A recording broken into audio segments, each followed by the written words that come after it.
Hello students, आज हम word processors के कुछ कॉन्सेप्ट के बारे में जानेंगे, जिसमें अभी हमने किया था introduction to word processor. Word processor क्या है और create and save a document. तो वर्ड प्रोसेसर एक डॉक्यूमेंट एडिटर होता है जिसमें आपका एमएस वर्ड या ओपन ऑफिस राइटर जो होता है उसको हम वर्ड प्रोसेसर कहते हैं, जिसमें कि हम कोई डॉक्यूमेंट बना सकते हैं, रिटन डॉक्यूमेंट, कोई लेटर बना सकते हैं, डॉक्यूमेंट बना सकते हैं और उसकी फॉर्मेटिंग, एडिटिंग, सेव करके हम किसी को भेज सकते हैं। तो ये सारी चीज़ें उसके अंदर आती हैं। तो एमएस वर्ड हम करेंगे इसमें और देखेंगे कैसे हम इसमें कोई डॉक्यूमेंट बना सकें। तो सबसे पहले हमें क्या करना है, स्टार्ट पे जाना है। यहाँ एमएस वर्ड 2010 है या 7 जो भी हो, उसको हम ओपन करेंगे, ये हमारे सामने आ जाएगा। अब हमें करना क्या है, सबसे पहले एक ब्लैंक डॉक्यूमेंट बनाना है। हमें एक नया बनाना कैसे है, ठीक है, तो वो सीखेंगे। क्रिएट अ न्यू डॉक्यूमेंट, ये ओपन कर लिया है डॉक्यूमेंट, ऊपर आया, इसका डॉक्यूमेंट का नाम आ रहा है। तो हम क्या करेंगे, इसमें कुछ भी हम इसमें डॉक्यूमेंट में दिस इज़ माई डॉक्यूमेंट हमने टाइप किया, इसको हमने सिलेक्ट किया माउस से, ऐसे हम यहाँ पे साइड में लेके जाएंगे लेफ़्ट साइड में, तो ये एरो का साइन आएगा, एक क्लिक करेंगे तो सिलेक्ट हो जाएगा। यहाँ से हम इसका फ़ॉन्ट साइज़ बढ़ा सकते हैं। ये फ़ॉन्ट साइज़ बढ़ गया इसका, हम इसको थोड़ा जूम कर लेते हैं।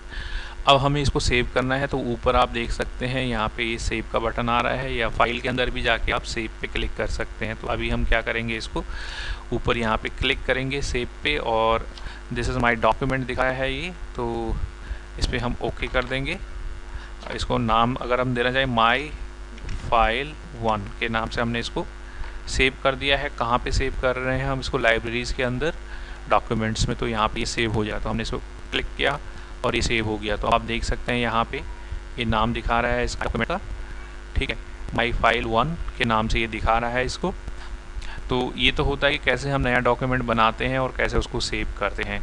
अब हमने इसको क्लोज़ कर दिया, हमें इसको दोबारा से ओपन करना होगा, तो उसके लिए हम एमएस वर्ड ओपन करेंगे, ठीक है, एक्समाइज कर लेते हैं और यहाँ फाइल पे जाएंगे और ओपन पे जाएंगे, और यहाँ पे देखेंगे ये हमारी फ़ाइल जो हमने अभी बनाई थी ये ओपन हो गई। तो हम ओपन पे क्लिक कर लेंगे एक बार, और ये जो हमने इसमें लिखा था एक line, this is my document, तो ये ओपन हो गया है, ठीक है।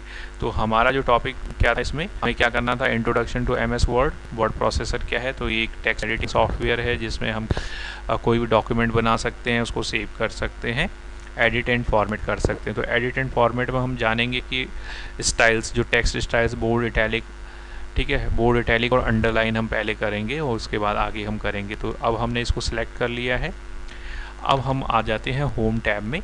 होम टैब में यहाँ पे अलग अलग स्टाइल्स आप देख रहे हैं फॉन्ट में। ये है बोल्ड, ये हो गया डॉक्यूमेंट आपका बोल्ड, ठीक है। नीचे हम एक लाइन और लेते हैं, दिस, अब ये क्या आएगा, बोल्ड में आएगा, दिस इज़, या हम इसको कॉपी पेस्ट कर लेते हैं लिखने की जगह, क्योंकि सेम लाइन को हमें क्या दिखाना है इसमें, हमें अलग अलग। तो पहला वाला बोल्ड हो गया, दूसरा वाला क्या कर देंगे, हम बोल्ड हटा देंगे और इसको इटैलिक कर देंगे, और तीसरे वाले से हम बोल्ड हटा देंगे, इसको अंडरलाइन कर देंगे। तो ये 3 फॉर्मेटिंग आपके सामने है कि बोल्ड, इटैलिक, अंडरलाइन आपको कैसे करना है।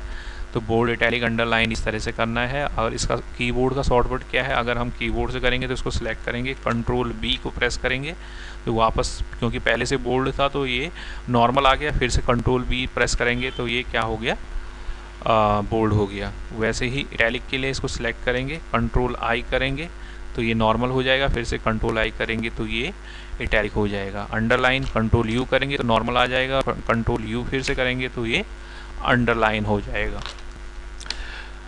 उसके बाद हमारे पास है font type, font size, font colour. तो फॉन्ट टाइप में हमारे पास क्या आता है, फॉन्ट टाइप में हम देख लेते हैं कि ये हमारा फ़ॉन्ट है, कई तरह के फ़ॉन्ट हैं इसमें।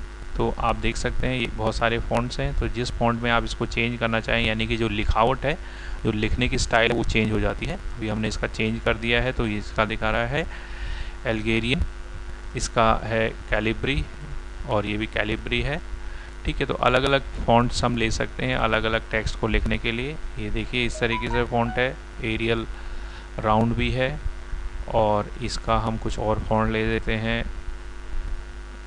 ये देखिए। तो ये 3 लाइन है और तीनों लाइनों में हमने अलग अलग तरह के फॉन्ट लिए हैं। तो ये लिखने की स्टाइल है अलग अलग, तो इस तरीके से हम यहाँ से होम टैब में इसको ले सकते हैं। उसके बाद जो आता है, इसको सिलेक्ट करने के बाद साइज़ को हम यहाँ से कम ज़्यादा कर सकते हैं, रिड्यूस कर सकते हैं या बढ़ा सकते हैं। 72 तक का ये साइज़ हमें दिखाता है यहाँ पे, ठीक है। 72 तक हम इसमें बढ़ा सकते हैं, और मैनुअली हम अगर ज़्यादा करना चाहें, 100 करना चाहें तो वो भी हो जाएगा, लेकिन वहाँ पे डिफ़ॉल्ट वो कितने दिखाता है, 72 तक ही हमें दिखाता है। तो इसको हम नॉर्मल कर लेते हैं 20 पे। अब जो हमारे पास नेक्स्ट टॉपिक है वो है फ़ॉन्ट साइज़। तो फ़ॉन्ट साइज़ हमने डिस्कस कर चुके हैं। फ़ॉन्ट साइज़ क्या होता है, ये फ़ॉन्ट साइज़ जो हमारे पास स्टार्टिंग क्या है, इसकी स्टार्टिंग देखिए 8 से लेके और 72 तक हमारे पास फ़ॉन्ट की स्टाइल्स इसमें, फ़ॉन्ट के साइज़ इसमें अवेलेबल हैं। उसके बाद है टेक्स्ट का कलर, जो हम लिख रहे हैं उसका कलर क्या हो। तो कलर से मतलब है कि किस कलर में, जैसे ब्लैक में आ रहा है तो अभी हमें कलर यहाँ से चेंज करना है इसका, तो यहाँ से आप कोई सा कलर इसको, जैसे ये थोड़ा सा रेडिश में दे दिया हमने, ये कोई और कलर में हम दे देंगे इसको, और इसको हम किसी और कलर में चेंज कर देंगे। तो ये अलग अलग डिफरेंट कलर्स हैं, आप ले सकते हैं, ठीक है। तो यहाँ से ये टेक्स्ट कलर का जो फ़ॉन्ट कलर का यहाँ पे ऑप्शन आता है, इसे आप कर सकते हैं। ये सब जो अभी हम कर रहे हैं ये होम टैब के अंदर फ़ॉन्ट ग्रुप में है।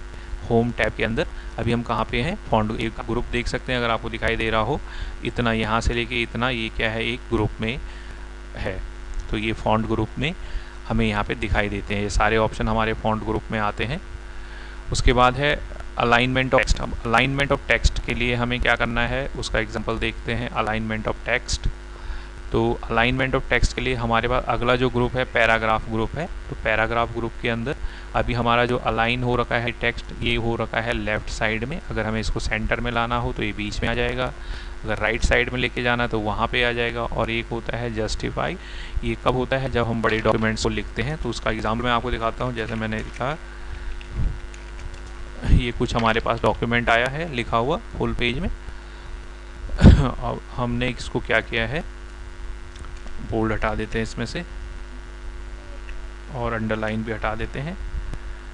अभी आप देख सकते हैं कि ये इधर इस साइड से और इस साइड से दोनों तरफ से बराबर अलाइन हो रखा है, कोई भी लाइन किसी भी साइड से एक दूसरे से आगे पीछे नहीं है। अगर हम इसको ऐसा ना करते और इसको नॉर्मल लेफ़्ट अलाइन रखते तो क्या होता, फिर जो लेफ़्ट साइड से तो ये लाइंस बराबर में रहती, लेकिन ये राइट साइड से ये, यहाँ पे आप देख सकते हैं राइट साइड से कुछ लाइनें आगे ख़त्म हो रही हैं, कुछ पीछे ख़त्म हो रही हैं। तो लाइंस को एक सिमेट्री में रखने के लिए हम इसको जस्टिफाई करते हैं, ताकि जो हमारा टेक्स्ट है वो अच्छा अट्रैक्टिव लगे। तो अब आप देख सकते हैं ये एक अट्रैक्टिव टेक्स्ट लग रहा है, ठीक है। उसके बाद है format paragraph with line and paragraph spacing.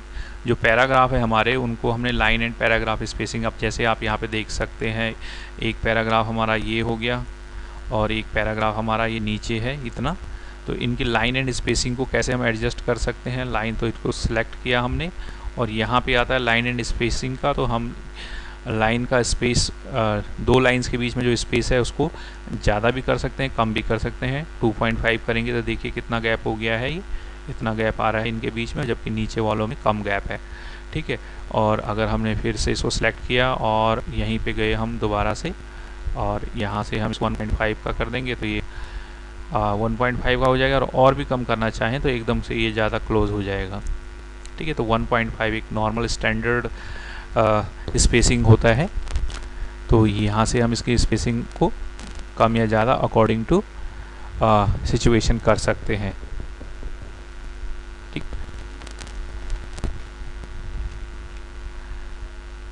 इसको नॉर्मल टेक्स्ट में ले आते हैं। तो इस तरीके से आप देख सकते हैं कि हमने लाइन एंड स्पेसिंग के लिए यूज़ किया है इसको। अगला टॉपिक हमारे पास है, इसको देख लेते हैं क्या है, ऐड हेडर एंड फुटर्स। किसी भी डॉक्यूमेंट में हम हेडर एंड फुटर को कैसे ऐड कर सकते हैं, ठीक है। तो हेडर एंड फुटर इम्पोर्टेंट है कि यानी कि हर पेज के ऊपर कुछ हेडिंग आ जाए और उसके लास्ट में भी कुछ हेडिंग आ जाए, कुछ इंफॉर्मेशन आ जाए, उसको हम क्या कहते हैं, हेडर एंड फुटर कहते हैं। तो इसके लिए हम क्या करते हैं, हम जाते हैं इंसर्ट में, यहाँ पे आता है आपका हेडर एंड फुटर ऑप्शन के अंदर हेडर। अब मान लीजिए हेडर में हमें क्या देना है, इस तरीके से ये अलग अलग हेडर हैं, यहाँ पे हम खुद भी टाइप कर सकते हैं, या हम यहाँ पे date and time, page numbering add कर सकते हैं टॉप, या हेडर में हम और कुछ भी डालना चाहें, जैसे ये हेडर है और यहाँ पे हम कंपनी का कुछ लोगो वगैरह या स्कूल का नाम, जो इस भी कंपनी में हम काम करते हैं, XYZ कोई भी नाम दे देते हैं। तो यानी कि हर पेज के ऊपर ये लगा हुआ आएगा। अभी एक पेज में है, अगर हम इसमें नया पेज ऐड करते हैं, इंसर्ट में जाके पेज ब्रेक करते हैं, तो जितने भी पेजेस इसमें बनेंगे उन सभी में ये अब आप नए, अभी हमारे पास यहाँ पे आगे 7 पेजेस। अब आप 7 पेजेस में देखेंगे तो सभी के 7 पेजेस के हेडर में XYZ करके एक हेडर आ गया है। कुछ भी इन्फॉर्मेशन आप XYZ की जगह कुछ दे सकते हैं, तो वो इन्फॉर्मेशन सभी में विजिबल रहेगी इसमें, ठीक है। और वैसे ही फुटर का है, फुटर का क्या यूज़ है, तो जैसे हमें फुटर में कुछ देना हो, इस तरीके से हमें देना है एंड ऑफ पेज, और यहाँ पे हम डाल देते हैं पेज नंबर।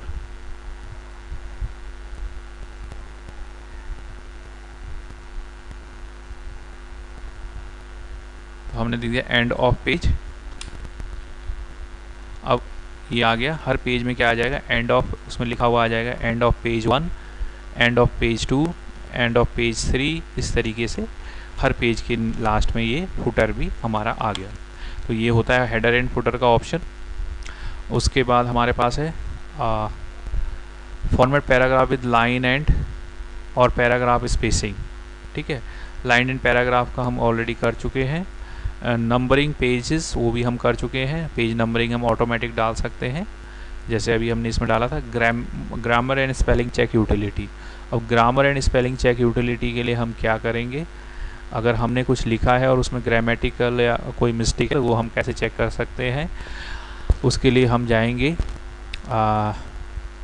रिव्यू में, और यहाँ पे होता है स्पेलिंग एंड ग्रामर चेक। यहाँ पे अगर कोई स्पेलिंग की मिस्टेक होगी तो वो हमारे सामने आ जाएगी, अदरवाइज़ हम इसको कैंसिल कर सकते हैं।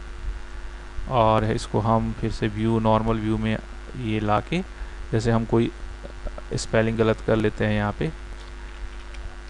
पे हमने गैलरी में से एक L हटा दिया तो रेड में आ गया। इंसर्ट में से हमने E हटा दिया, डॉक्यूमेंट में से हमने O हटा दिया। तो अब हम यहाँ जाते हैं स्पेलिंग एंड ग्रामर में और देखते हैं ये दिखाता है कि नहीं। देखिए ये दिखा दिया इसने। ये कह रहा है डॉक्यूमेंट की स्पेलिंग गलत है और जो सही स्पेलिंग है वो सजेस्ट कर रहा है हमें नीचे, तो हम चेंज कर लेंगे इसको। गैलरी की भी स्पेलिंग हमें सजेस्ट कर रहा है, चेंज कर लेंगे।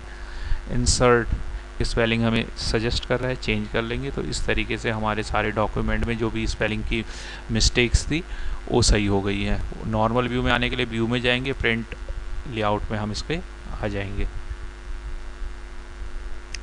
View normal. तो ये हमारा हो गया है स्पेलिंग ग्रामर चेक।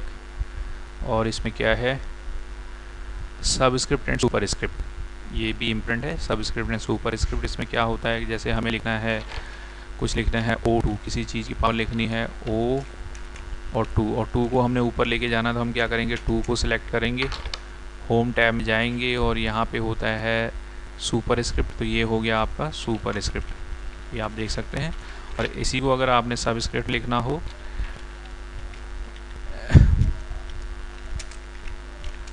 X और X के नीचे 2 लिखना हो, तो इसके हम क्या करेंगे, इसको सबस्क्रिप्ट, यहाँ पे इस पर क्लिक करेंगे। फॉन्ट कैटेगरी के अंदर है ये ऑप्शन, तो इस तरीके से ये X के नीचे 2 आ जाएगा, तो उसके सबस्क्रिप्ट में आ जाएगा।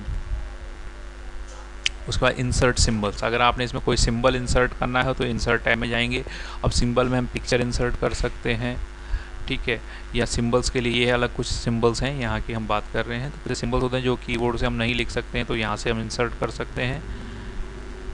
देखिए अलग अलग सिंबल्स हैं, ये एरो के सिंबल्स, ये राइट मार्क के सिंबल, ये क्रॉस के, ठीक है, ये वाले सिंबल्स। तो यहाँ पे बहुत सारे सिंबल्स हमारे पास रहते हैं, तो हम यहाँ से इनको ईजिली इंसर्ट कर सकते हैं। इनको मैं थोड़ा सा बड़ा कर देता हूँ तो आपको दिखाई दे। इस तरीके के सिंबल्स हम इसमें ऐड कर सकते हैं। वो कहाँ से करेंगे, इंसर्ट में जाएंगे और इंसर्ट के लास्ट में ये यहाँ पे सिंबल, इक्वेशन के बाद सिंबल आ रहा है, यहाँ से हम इनको इंसर्ट करेंगे। ओके, उसके बाद हम हमारे पास है इंसर्ट सिंबल्स के बाद प्रिंट प्रीव्यू। अब प्रिंट प्रीव्यू क्या होता है? प्रिंट प्रीव्यू का मतलब होता है कि अगर हमने कोई डॉक्यूमेंट तैयार कर लिया है बिल्कुल, और हम उसको प्रिंट करना चाहते हैं, लेकिन प्रिंट करने से पहले हम ये देखना चाहते हैं कि वो प्रिंट सही प्रॉपर पेपर पे सही आएगा या नहीं आएगा, कैसे दिखेगा वो पेपर पे आने पे, तो हम उसका प्रिंट प्रीव्यू देखते हैं। तो वो हम फाइल में जाके यहाँ पे प्रिंट में जाके इसका प्रीव्यू, ये इस तरीके से प्रिंट प्रीव्यू दिखा देता है। तो ये देखिए पेज 1 का दिखा रहा है, पेज 2 में ब्लैंक है, 3, 4 सारे ब्लैंक हैं। तो पेज 1 जो है इतना यहाँ तक इसमें प्रिंट प्रीव्यू में इस तरीके से ये पेपर पे प्रिंट होकर आएगा। तो यानी प्रिंट प्रीव्यू क्या है? प्रिंट होने के बाद डॉक्यूमेंट कैसे पेज प्रिंट आएगा उसका प्रीव्यू, पहले से एक प्रीव्यू हमें दिखाता है। एस्केप दबा के मैं इससे वापस आ जाता हूँ। और अब क्या है हमारे पास? Printer document. प्रिंटर डॉक्यूमेंट में सेम वही है, आपने क्या करना है, Ctrl+P दबाना है और यहाँ से हम क्या दे देंगे, प्रिंट पे क्लिक कर देंगे। तो ये पेपर क्या होगा, प्रिंटर से प्रिंट होके निकल जाएगा। तो ये ऑप्शंस थी, अभी हम इसको सेव नहीं करते हैं। और तो इतनी ऑप्शंस थी, ये सारी ऑप्शन मैंने आपको समझा दी है। फिर भी अगर आपको कोई डाउट हो तो आप इसमें पूछना। अगला जो भी इसके टॉपिक्स हैं वो हम डिस्कस करें, तो आप इसको ध्यान से देखना है और कोई डाउट हो तो आपको पूछना है।